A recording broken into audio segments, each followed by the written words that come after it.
The third one is how you're going to pitch them. This is probably going to be the one that a lot of people drop out on. They lose business here, because what happens is you'll have a connection, you'll talk to your potential client, you'll have a great first meeting with them, they'll ask for a proposal or a quote, you go away, you waste half a day putting this quote together, you send it over to them, you never hear again, they ghost you.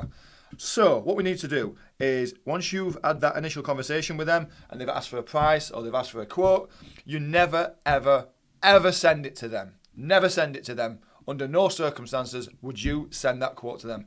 You present it to them either in video on a Zoom or a Teams meeting, or in person if possible. You absolutely have to present this to them. The next thing that you're going to do is what's known as an upfront contract. An upfront contract was something that was coined by Sandler, which is a sales training company.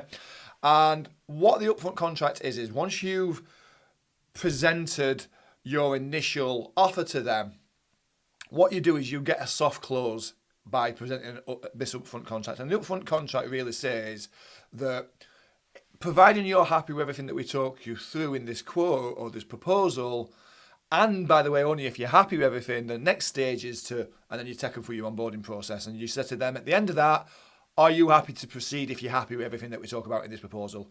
If they say yes, they've given you a soft buy-in that's saying I'm happy to proceed, then the next thing that you've got to do is you've got to make sure that the offer is presented to them in a way that is what I call a PSP method, which is a problem, a solution, a payoff.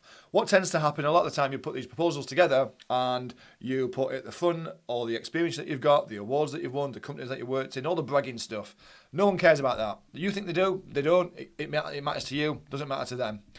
What you've got to put at the front is the stuff that you talked about, the problems that you're going to help them to solve. Then you talk about how you're going to do it. You talk about what the service and solution looks like, and then you tell them what the payoff is. You tell them that if you do the things and we do the things and we work together, this is what good looks like. This is the promised land, PSP. And inside of that, you put the price, so they have to hunt for the price when you're going through it. So it's not just the last page that they turn to. You get to really present the problems, show that you understand, show the solutions, and paint the big picture.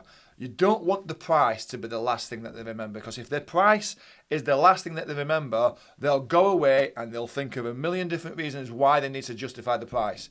If you leave them with the promise, the payoff, what does good look like, the last thing that they'll remember is that, and they'll go away and they'll paint a million different reasons why it's a good thing to do and the right thing to do, regardless of the price. So you make sure that you always do it in this way as well.